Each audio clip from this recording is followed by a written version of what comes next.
de notre célébration. Alors on va passer au temps du message, comme c'est écrit juste derrière moi. Donc c'est juste pour les visiteurs un temps où on s'arrête un peu sur un extrait de la Bible, en espérant, avec l'aide de Dieu, qui nous aide à pouvoir la vivre dans notre semaine, au quotidien. Alors cette semaine, lors du groupe de maison, l'une d'entre nous partageait un peu sa déception, parce que elle voyait beaucoup de gens autour d'elle complètement fermés au message de Jésus. Et cela l'attristait, la frustrait. Et c'est vrai que c'est frustrant, hein. Peut-être il y a des personnes proches de vous à qui vous avez déjà partagé le message de Jésus et ils sont fermés, hermétiques. Donc c'est décevant, c'est frustrant. C'est un message qu'on vient de chanter, qu'on vient de célébrer, qui nous fait tellement de bien dans notre vie personnelle et on voudrait que d'autres en profitent. Donc c'est normal d'être déçu et d'être même amer parfois à cause de cela.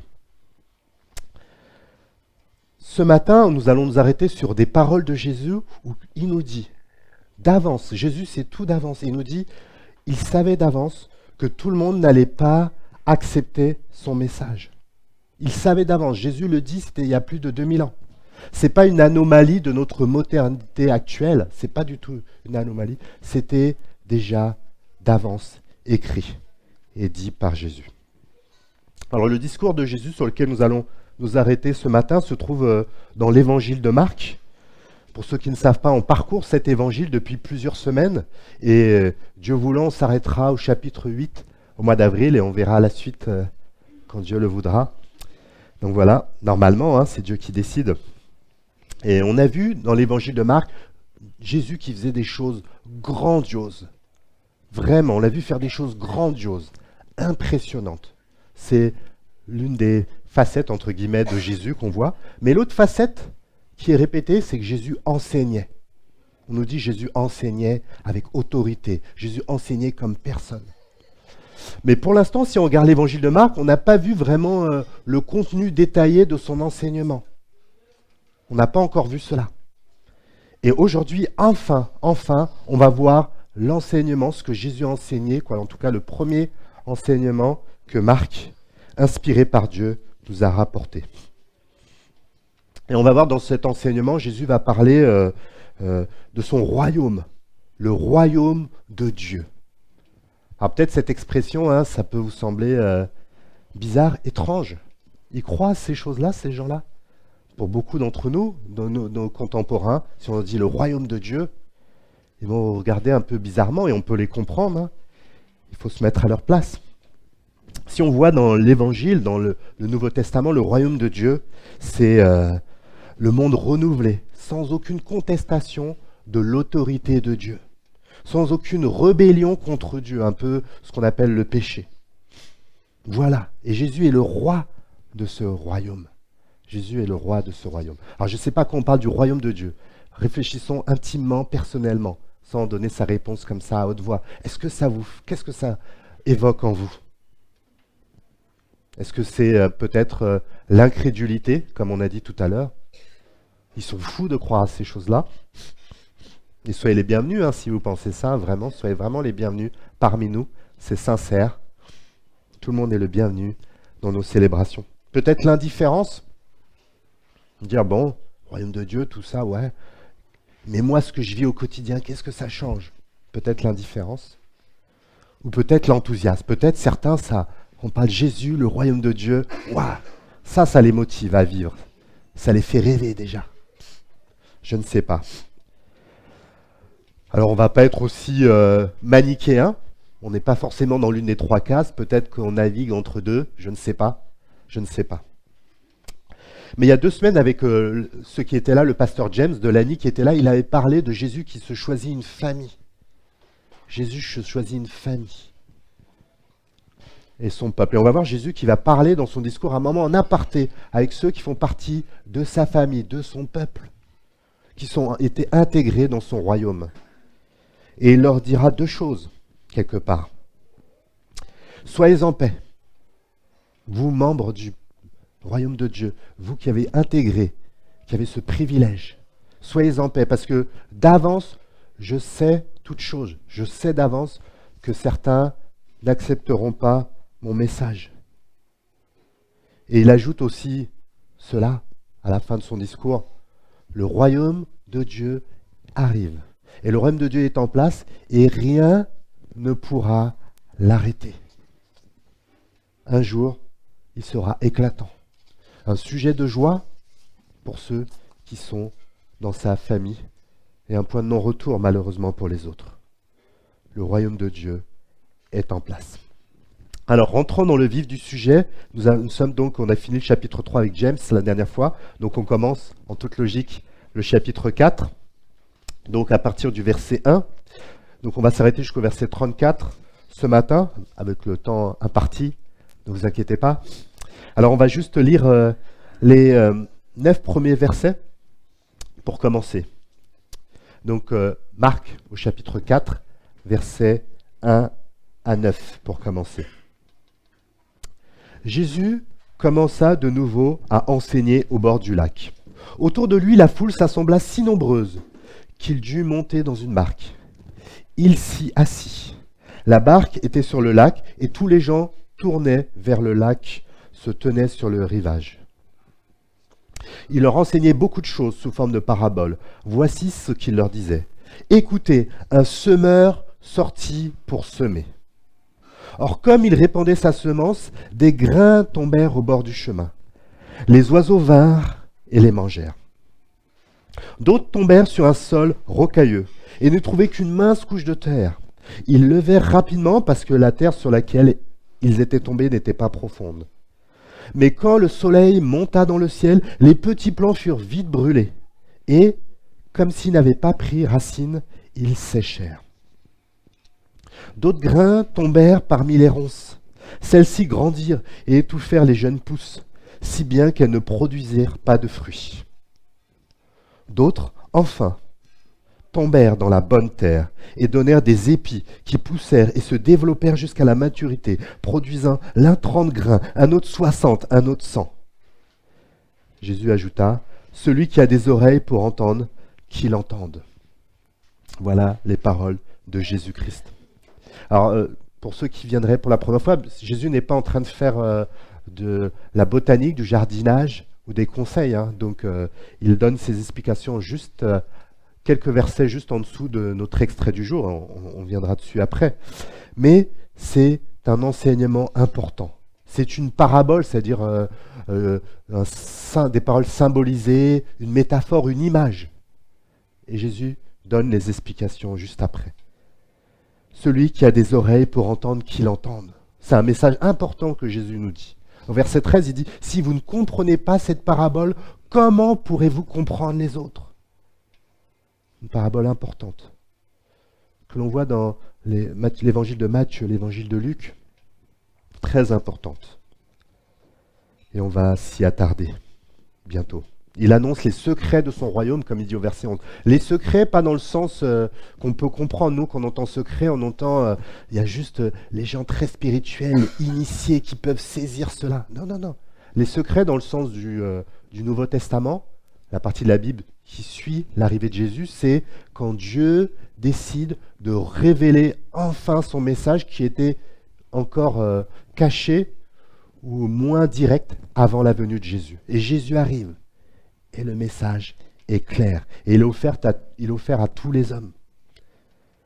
Et au verset 10, on voit qu'il est écrit, « Quand il fut seul avec eux, ceux qui l'accompagnaient, ainsi que les 12, lui demandèrent ce que signifiaient les paraboles qu'il venait de raconter. » Et Jésus se retrouve seul avec ceux de la famille, ceux qui sont intégrés à son royaume. Donc c'est une question importante. Est-ce que tu es dans la famille de Jésus ? Est-ce que tu as été intégré dans cette dynamique merveilleuse que le royaume de Dieu est ? C'est vraiment une question importante. Es-tu engagé dans cette dynamique royale ? Et les versets 11 et 12 montrent l'importance de cette question. Lisons-les. C'est Jésus qui parle. « Les secrets du royaume vous ont été confiés, mais à ceux du dehors, tout est présenté au moyen de paraboles, afin que, lorsqu'ils voient de leurs propres yeux, ils ne saisissent pas, Quand ils entendent de leurs propres oreilles, ils ne comprennent pas, de peur qu'ils ne se tournent vers Dieu et ne reçoivent le pardon de leurs fautes. Et là, si vous lisez un peu, vous dites, mais qu'est-ce qui se passe là? C'est-à-dire que c'est comme si Jésus est en train de dire, Dieu va rendre certains insensibles à son message. C'est écrit sous forme de symbole pour que certains ne comprennent pas. Et peut-être, honnêtement, vous dites, mais c'est injuste. C'est injuste. C'est une réaction normale, humaine. En fait, ces paroles sont inspirées d'un livre de la Bible qui a été écrit 7-8 siècles avant, Ésaïe, du nom d'un homme qui a parlé au nom de Dieu, Ésaïe. Et ces paroles se trouvent dans le chapitre 6 d'Ésaïe, et elles parlent de personnes. C'était des personnes qui avaient entendu le message de Dieu. Ils l'avaient entendu, le peuple de Dieu avait entendu le message de Dieu. Ils l'avaient entendu. Mais dans leur vie de tous les jours, ça n'avait aucun sens. Ils n'avaient fait aucun cas du message qu'ils avaient entendu. Et là, il y avait un défi pour Ésaïe, mais en fait pour tout annonceur, prédicateur de l'évangile, le défi. Donc on pourrait comparer ça au défi du médecin aussi. Que faire face à l'auditeur qui refuse le changement annoncé par le message de Dieu? Que faire pour le médecin face au patient qui refuse le traitement qui pourrait soigner sa grave maladie? Que faire? Que faire? Que reste-t-il à faire? Annoncer le message avec plus de cœur, plus de force, plus de clarté. Mais si le refus continue, que se passe-t-il? En fait, si le refus continue, ce beau message qui pouvait sauver, cette bonne nouvelle, va en fait mettre en lumière l'incrédulité de l'auditeur qui ne l'a pas accepté. Ce message qui était un message de joie, de bénédiction, finalement est comme un tremplin, une mise en lumière, comme on a dit, de l'endurcissement du cœur. L'endurcissement du cœur qu'on voit souvent évoqué dans la Bible. La tragédie de l'endurcissement du cœur, parce qu'à un moment, on arrive même à un point de non-retour. De non-retour. En fait, Dieu connaît tout à l'avance. D'à l'avance, Dieu, Jésus, nous dit que ceux qui se ferment à son message ne pourront jamais rentrer dans le dynamique de son royaume, se tourner vers Dieu et recevoir le pardon, comme dit le verset 12. Voilà pourquoi es-tu de la famille de Jésus? C'est une question importante et qui peut ouvrir des bons horizons. Cette semaine, on est parti voir avec Cathy, une dame une Chelloise qu'on avait rencontrée pour la première fois au presque, on va dire la deuxième fois, et elle était vraiment ouverte au message de l'évangile. Vraiment. Et on lui a demandé, est-ce que tu es famille de Jésus? Elle a dit non, parce que j'ai vécu tellement loin de Dieu, je ne peux pas. Mais c'était l'occasion rêvée de lui parler du pardon de Dieu, de la grâce de Dieu. On n'est jamais trop loin. Et lui a annoncé la bonne nouvelle. Et qu'elle dise oui, elle reconnaît tout ce qu'elle a fait de mal, elle reconnaît. Et elle a accepté avec joie cette bonne nouvelle. C'est peut-être le jour de rentrer dans la famille pour d'autres ce matin. Voilà les versets 11 et 12. Mais retournons à notre métaphore agricole de Jésus. Donc on va aller directement aux explications puisque Jésus nous les donne. Pas besoin de disserter, de surinterpréter. Jésus nous donne les explications de cette parabole. Au verset 14, on va aller directement au verset 14. Jésus nous dit, le semeur, qui avait été évoqué, le semeur, c'est celui qui sème la parole. Le semeur, c'est celui qui sème la parole. Jésus parle de son royaume, on va voir, et il parle de la parole de Dieu. La parole de Dieu comme moyen de l'avancement du royaume. La Bible, en fait, peut-être pour les visiteurs, quand on appelle la parole de Dieu, on a chanté la parole de Dieu, c'est la Bible. Elle a été inspirée par Dieu. Et Jésus, quand il veut faire avancer son royaume, il nous donne la parole de Dieu. Nous pouvons la voir. Quelle grâce! La Bible, la parole de Dieu. Et certains parmi nous, sûrement, même parmi les plus expérimentés dans la foi, vont dire, mais oui, mais Moi, je connais des gens, ils connaissent bien la Bible, mais le cœur est sec. Le cœur est sec. Donc la Bible, c'est bien, mais... Et j'entends ça, j'entends, et ça doit vraiment exister, c'est sûr. D'accord. D'accord. Alors, il y a quelques décennies, ma belle-mère, quand elle travaillait encore, avait gagné avec ses collègues une prime. Parce qu'ils avaient bien travaillé, leur patron leur a donné une prime. Et la prime, vous savez, c'était quoi? C'était un voyage, un safari au Kenya offert gratuit. Dans un super hôtel, super prime, quoi. C'était génial pour eux, les animaux, le paysage extraordinaire, super. Super. Mais à un moment, ils se sont baladés dans les rues. Et ils ont vu des enfants qui n'avaient rien à manger, qui n'avaient rien à boire, qui buvaient l'eau, les flaques d'eau. Et franchement, elle en parle encore des décennies après, ça lui a fait mal au cœur. Ça a fait mal au cœur. L'eau était précieuse. Même si eux, ils avaient une super piscine dans l'hôtel où ils faisaient des batailles d'eau, on a l'impression que l'eau, ça ne servait à rien. Non, non. Malgré leur utilisation de l'eau dans leur petite piscine, l'eau était précieuse. Et quelle que soit l'utilisation de la parole de Dieu de telle ou telle personne, la parole de Dieu est précieuse. Inspirée par Dieu, comme on a chanté, la semence, la parole de vie éternelle, comme on a lu. Jésus nous donne la parole de Dieu. C'est le Saint-Esprit qui a permis qu'on la. Arrête de faire la fine bouche et nourris-toi de la parole de Dieu. Le semeur qui sème la parole.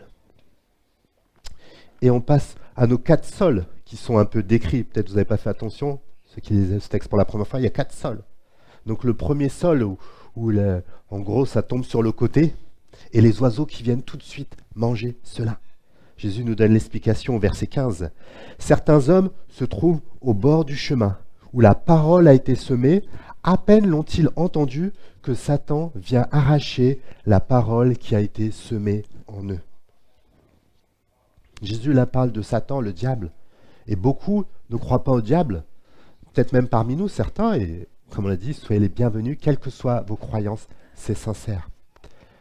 Le diable. Et franchement, si on pouvait discuter sur ce qui se passe actuellement dans l'humanité, même dans l'histoire, les faits les plus sordides, et pas juste ce qui est évoqué à 20 heures, vraiment les détails, dans le détail, moi je peux échanger avec quelqu'un, est-ce que vraiment tu ne crois pas au diable quand il y a des choses qui se passent terribles?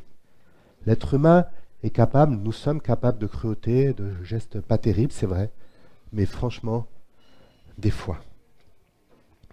Et Jésus est en train de nous dire que l'une des actions principales de Satan, c'est de te rendre insensible à la parole de Dieu. L'une des actions principales de Satan, ça serait d'éviter le contact personnel et même collectif de la parole de Dieu. Et quand Jésus est en train de te dire ça, et si tu en es vraiment conscient de que c'est une des actions principales de Satan, tu te rends compte de la place centrale de la parole de Dieu dans ta vie, que devrait avoir la parole dans ta vie. Satan, c'est pas comme dans peut-être des films d'horreur, une petite créature bizarre comme ça, c'est une réalité spirituelle invisible qui, dès les premières pages de la Bible, va chercher à influencer l'homme pour qu'il doute de la parole de Dieu. Et c'est la même réalité aujourd'hui. Exactement la même réalité. Et Jésus nous parle de cela dans ce premier sol. Deuxième sol qui est évoqué, c'est la parole qui tombe un peu sur le sol, un peu en pierre, ça pousse un peu, mais dès que le soleil arrive, tout est brûlé. Tout est brûlé. Explication de Jésus lui-même, versets 16 et 17. Puis il y a ceux qui reçoivent la semence sur le sol rocailleux. Quand ils entendent la parole, ils l'acceptent aussitôt avec joie. Mais ils ne la laissent pas prendre racine en eux, car ils sont inconsistants. Que surviennent des difficultés ou la persécution à cause de la parole, et les voilà qui abandonnent tout. Là, Jésus parle de l'inconsistance de nos cœurs. Recevoir la parole de Dieu, des fois on reçoit la parole de Dieu et se dit « Ah, c'est bien, ça m'a fait du bien, ça m'a encouragé. Ouais, c'était très intéressant. » Mais c'est tout, ça s'arrête là. Aucun fruit, aucune transformation dans la vie. C'était juste très intéressant. Et Jésus parle d'autre chose aussi indirectement. Il parle des difficultés. Quand surviendront des difficultés. Et je me permets une petite parenthèse. Si un jour quelqu'un vous a dit, quand tu vas rencontrer Jésus, tu n'auras plus de difficultés, c'est un mensonge. Je me permets de répéter. Si quelqu'un vous a dit un jour que quand tu vas rencontrer Jésus, tu n'auras plus de difficultés, c'est un mensonge.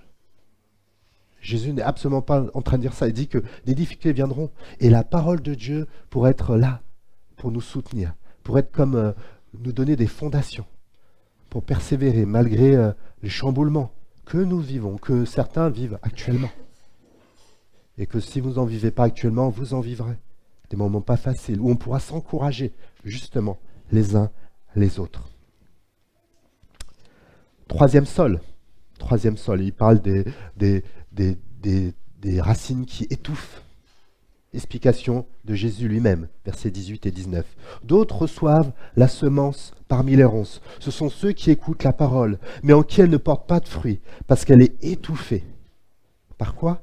Par les soucis de ce monde, l'attrait trompeur des richesses et toutes sortes d'autres passions qui pénètrent en eux. Quand on vous parle de Jésus, son royaume, la parole, est-ce que ça vous fait rêver ? Est-ce que ça vous fait rêver ? Ça motive tous vos projets, vos objectifs ? Est-ce que c'est ça qui vous fait lever le matin ? Pourquoi te lèves-tu le matin ? Qu'est-ce qui te motive ? Peut-être c'est tes objectifs personnels, le travail, nos plaisirs, nos passions, nos relations, notre confort. Et c'est pas que ces choses sont mauvaises, mais pour ceux qui font partie du royaume. Le royaume de Dieu devrait être avant. Et il y a une anomalie dans nos cœurs quand le royaume de Dieu passe après toutes ces choses tout à fait légitimes. Toutes ces choses qui, au contraire, vont être mises en perspective par le royaume de Dieu. Bien au contraire, elles seront encore mieux vécues. Au contraire. Au contraire. Et au verset 20, justement, Jésus nous amène vers la bonne terre qui donne des fruits. Verset 20. Enfin, il y a ceux qui reçoivent la semence dans la bonne terre. Ce sont ceux qui écoutent la parole, qui la reçoivent et qui portent du fruit. Un grain en donne 30, un autre 60, un autre 100. La parole de Dieu. La place centrale à la parole. Certains l'ont tellement déjà entendu. Il est temps de le vivre enfin. N'endurcis pas ton cœur. Il est temps de le vivre enfin. Une fois, une proche de nous dit souvent, elle a beaucoup de mal à manger. Elle dit souvent, je ne comprends pas. Souvent, elle nous dit, je ne comprends pas, je suis fatiguée, je ne comprends pas. Mais elle ne mange pas. Comment ça, elle ne comprend pas ? Elle ne mange pas. Je ne comprends pas. Et des fois, on dit ça, je ne comprends pas, j'ai plus le même zèle spirituel qu'avant, je ne comprends pas, j'ai plus cette motivation, je ne comprends pas. Est-ce que tu te nourris de la parole de Dieu ? Des fois, on associe ça au temps qui passe. Voilà, avant, on était zélés. Maintenant, c'est une fatalité. Le temps qui passe, notre zèle, notre passion, ça fait dire, c'est normal. Non, il n'y a aucune fatalité. Aucune fatalité. Que Dieu nous aide à mettre cette parole, moyen d'avancement dans son royaume, dans nos propres cœurs, mais bien au-delà, au centre de nos vies. Et pour pas qu'on reste là, Jésus veut nous donner des paroles d'assurance, vraiment pour nous aider. Et ça suit les paraboles, c'est l'enchaînement. Parce qu'on pourrait s'arrêter là et se dire, oui, le royaume de Dieu, déjà, premièrement, est-ce que c'est vraiment éclatant ? Et au verset 21, Jésus enchaîne en disant, est-ce qu'on apporte une lampe pour la mettre sous une mesure à grains ou sous un lit ? N'est-ce pas plutôt pour la mettre sur un pied de lampe ? Tout ce qui est caché doit être mis en lumière. Tout ce qui est secret doit paraître au grand jour. Le royaume de Dieu sera éclatant un jour. Peut-être que un voisin, un ami, un collègue va me prendre pour un fou si je parle du royaume de Dieu aujourd'hui. Je peux pas lui en vouloir. Mais Jésus est en train de dire, un jour il sera éclatant. Le royaume de Dieu a été inauguré tout particulièrement dans la venue de Jésus sur la planète Terre. Il a dit le royaume de Dieu est proche. Premier mot public de Jésus. Aujourd'hui, il paye peut-être pas de mine dans nos vies, dans nos cœurs, dans notre vécu personnel, mais Jésus dit, il va apparaître de manière éclatante. Les fruits vont arriver. La bonne terre. Au verset 24, Jésus continue en ajoutant, faites bien attention à ce que vous entendez. On vous appliquera la mesure dont vous serez servi pour mesurer et on y ajoutera. Car à celui qui donne, on donnera encore, mais à celui qui n'en a pas, on notera même ce qu'il a dit. C'est pour ça que c'est une question importante. Avez-vous accepté le message de Jésus? Fais-tu partie de la famille de Dieu? C'est une question importante. Rentrez dans cette dynamique de ce royaume qui un jour sera éclatant.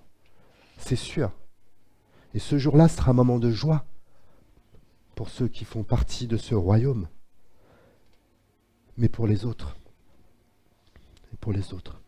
avons-nous vécu ce royaume, nous-mêmes, dans nos propres cœurs? Et pour pas qu'on soit avec une culpabilité, en voyant nos limites, nos faiblesses, notre décalage. Jésus veut nous aider à décentrer un peu les choses. En verset 26, encore une parabole, Jésus enchaîne.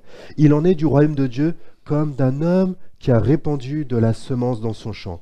À présent, qu'il dorme ou qu'il veille, la nuit comme le jour, le grain germe et la plante grandit sans qu'il s'en préoccupe. Jésus est en train de nous dire que c'est pour celui qui sème, là, c'est une autre parabole, hein, le semeur est une autre personne, là, on pourrait s'y voir nous-mêmes. En tout cas, ça, qu'on dorme ou qu'on agisse ou pas, Dieu veut faire son œuvre. Tout ne dépend pas de nous. Jésus est en train de nous dire, ne nous mettons pas la pression.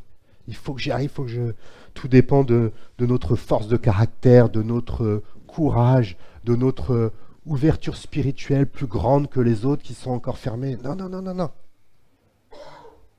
Qu'il dorme ou qu'il veille, la nuit comme le jour, le grain germe et la plante grandit. Et Jésus veut nous aider à décentrer un peu, moins centrer sur nous, sur nos fruits, regarder vers lui. Encore une de nos proches, c'est la même proche, elle a des problèmes de vue, et donc elle a des problèmes de vue au centre. On est parti avec elle chez l'orthoptiste cette semaine, et l'orthoptiste a dit, comme au centre elle a des problèmes pour bien voir, elle lui dit, elle va faire une rééducation pour décentrer son regard, pour apprendre à, le côté elle voit mieux, apprendre à voir par le côté pour mieux voir. Et spirituellement, on a besoin de décentrer un peu notre regard. Moins regarder sur nous, mon aura, mes fruits, ce que je dégage, Non, regardez vers Jésus. Qu'il veille ou qu'il dorme. De nuit comme de jour. La plante pousse. Et le Saint-Esprit que Dieu a mis en ses enfants est là pour faire son œuvre. Et la parole de Dieu est comme un arrosoir qui va arroser et faire grandir le fruit. Jésus continue même cette même parabole au verset 28. D'elle-même, en parlant de cette plante, la terre fait pousser le blé, d'abord la tige, puis l'épi vert, et enfin les grains de blé remplissent cet épi. Et lorsque le grain est prêt à être cueilli, l'homme y porte alors aussitôt la faucille, car la moisson est prête.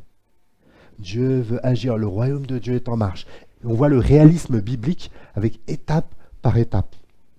Oui, nous allons passer par des étapes par étape.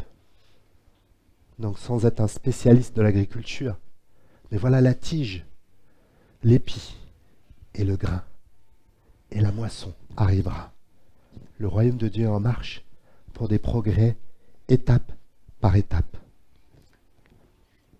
Et la dernière parabole que Jésus nous laisse ce matin, vraiment, pour ceux qui disent ça paye pas de mine, le royaume de Dieu, Jésus dit, on continue et dit, à quoi comparons-nous le royaume de Dieu? Par quelle parabole pourrions-nous le présenter?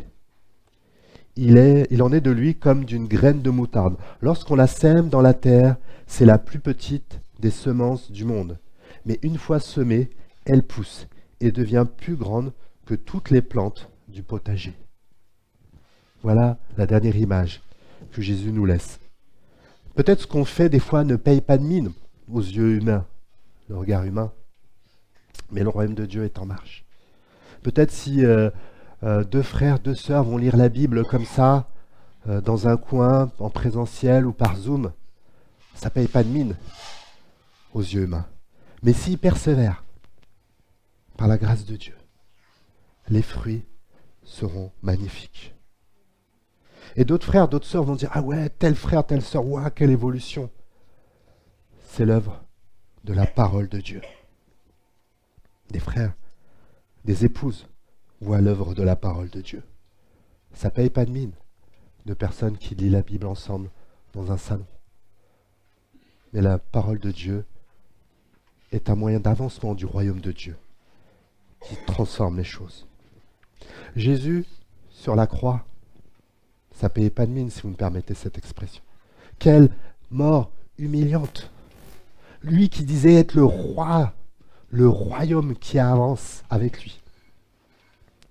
Il se retrouve gisant sur une croix. Certains sont moqués de lui, s'il est le roi qui descend lui-même, qui se sauve lui-même. Ça ne payait pas de mine. L'incrédulité, l'indifférence, l'hostilité. Mais ce qui ne payait pas de mine, cet acte à la croix, ce sacrifice, était la porte ouverte pour le royaume pour chacun d'entre nous. En mourant à la croix, nous dit Colossiens, Jésus a vaincu les autorités, l'ennemi. Et il ouvre la porte pour tous ceux qui aujourd'hui reconnaissent leur travers, reconnaissent leurs péchés, reconnaissent leurs manquements, reconnaissent comme cette sœur en Christ, cette nouvelle sœur en Christ qu'on a vue, qui a dit j'étais trop loin. Jésus l'accueille. Et Jésus veut t'accueillir aujourd'hui dans son royaume, qui est un royaume parsemé d'églises qui sont appelées à refléter cet amour, à refléter même cette hospitalité.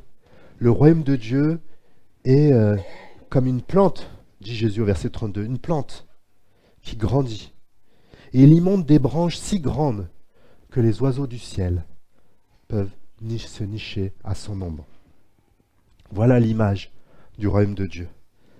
Cherchez à voir que d'autres personnes puissent être accueillies par Jésus dans son royaume, dans sa famille. Et vouloir être en marche, actionner, vraiment, prier pour cela.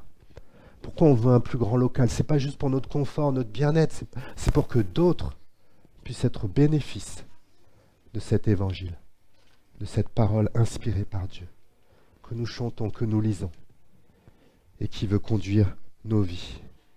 Voilà pourquoi on veut un plus grand local, avec les défis que ça importe, parce que ça sera plus cher, c'est sûr. Le royaume de Dieu mais nous entraîne à participer avec nos cœurs, nos talents, nos capacités, notre emploi du temps et une partie de nos revenus.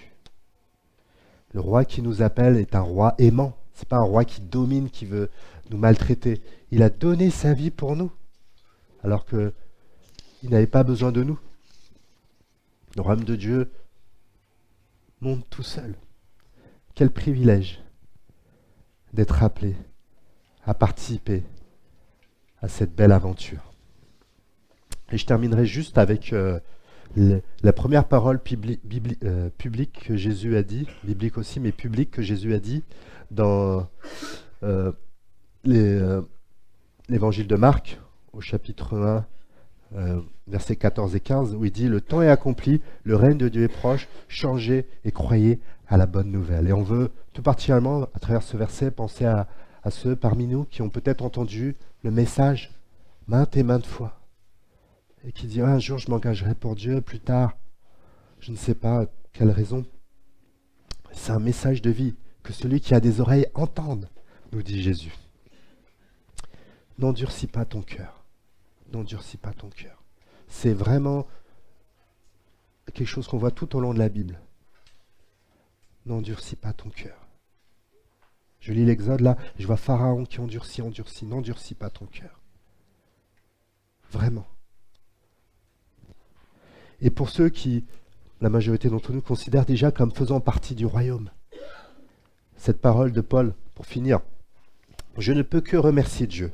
Il nous associe toujours au cortège triomphal du Christ par notre union avec lui. Et il se sert de nous pour répandre en tout lieu, comme un parfum, la connaissance du Christ. Le royaume de Dieu est en marche. Nous avons été intégrés à ce royaume. Quel privilège! Nous n'avons aucun mérite, nous ne sommes pas plus sensibles, plus ouverts, plus... Non, c'est une grâce qui nous a été faite. Dieu a ouvert nos cœurs, a ouvert nos yeux. Quelle grâce! Nous sommes appelés à être une vitrine de ce royaume. Par nos vies, que la parole de Dieu produise les fruits de l'esprit, l'amour, la joie, la paix, la bonté, la bienveillance, la fidélité, la douceur, la maîtrise de soi. Que l'esprit développe ses fruits, que la parole arrose ses fruits pour qu'ils soient éclatants, comme des vitrines du royaume. Et la parole de Dieu a une place ici. Et dernier point, il parle de progrès, la tige, l'épi, le grain. Progressons ensemble. Progressons. Quelle marche de progrès nous pouvons faire, tout particulièrement avec la parole de Dieu. Peut-être trouver un partenaire désigné spirituel pour partager nos paroles de Dieu, peut-être pour mieux la comprendre, pour certains d'entre nous, ou pour la partager, mais en tout cas pour la vivre. Ça, c'est pour nous tous, quoi qu'il arrive, pour mieux la vivre. Un partenaire pour nous aider, qui va nous encourager, qui va être bienveillant. Parce que si la parole de Dieu est en train d'agir dans nos cœurs ces derniers temps, forcément Dieu est en train de mettre dans nos cœurs des choses qui ne vont pas, des remises en question personnelles. Si Dieu ne fait pas ça, c'est encore un étouffement. Dieu le fait parce qu'il veut nous voir progresser, la tige, l'épi, le grain, tout au long de nos vies. Et pour cela, il a besoin régulièrement de mettre le doigt sur des choses qui ont besoin d'être changées dans nos vies, dans ma vie, dans mon cœur, intimement, personnellement. Il insiste, il redit. N'endurcissons pas nos cœurs. Trouvons des partenaires qui peuvent prier pour nous avec bienveillance. Peut-être des choses aussi extérieures aussi, qui nous étouffent notre foi, des inquiétudes, de l'amertume, les plaisirs d'ici-bas, très sympathiques, bien sûr. Aucun thème n'est tabou dans la parole de Dieu. Elle est capable de transformer et d'être un instrument entre les mains de Dieu pour que le royaume de Dieu produise des fruits encore plus éclatants en nous. Le royaume de Dieu est en marche. Rentrons dans cette dynamique. Quelle grâce. Prions. Seigneur, on prie déjà pour nos cœurs, comme on a chanté tout à l'heure, fais de nos cœurs des sols fertiles, Seigneur. Mets des ingrédients d'humilité, Seigneur. Mets l'humilité dans nos cœurs pour que tu puisses vraiment montrer dans chacun de nos cœurs ce qui ne va pas, Seigneur. Tu ne fais pas ça comme un roi sadique pour nous faire du mal, mais au contraire, Seigneur, pour que la tige devienne un épi, pour que l'épi donne les grains et que les grains se multiplient, Seigneur. Remets-nous en question, Seigneur, pour nous faire épanouir dans notre foi, Seigneur, pour nous faire grandir, Seigneur. Merci pour ta parole de vie, Seigneur. Merci pour nous l'avoir donnée, pardon pour la négliger, mais tu nous pardonnes, Seigneur. Tu as cette patience, cette fidélité inlassablement, Seigneur. N'endurcissons pas nos cœurs, Seigneur. Tu es patient, tu es plein de grâce, plein de bienveillance. Merci, Seigneur. N'endurcissons pas nos cœurs, Seigneur. Aide-nous, Seigneur, par ton esprit. Aidons-nous les uns les autres, Seigneur. Encourageons-nous, Seigneur, dans cette marche, Seigneur. Le royaume est en marche, Seigneur. Quel privilège. Malgré nos manquements, malgré nos faiblesses, malgré que nous nous éloignions, tu nous intègres à jamais dans ce royaume, Seigneur. Merci. Quelle grâce, Seigneur. Fais de nous des vitrines, Seigneur, de ce royaume, Seigneur. Développe des fruits, Seigneur. Et on pense aussi à peut-être ceux parmi nous qui ne te connaissent pas encore, Seigneur. Fais grâce, Seigneur. Touche les cœurs, Seigneur. Tu es un roi si aimant, si bienveillant, si bienfaisant, Seigneur. Entraîne à toi, Seigneur. Ton royaume est en marche, Seigneur. Quelle grâce d'y participer. Amen.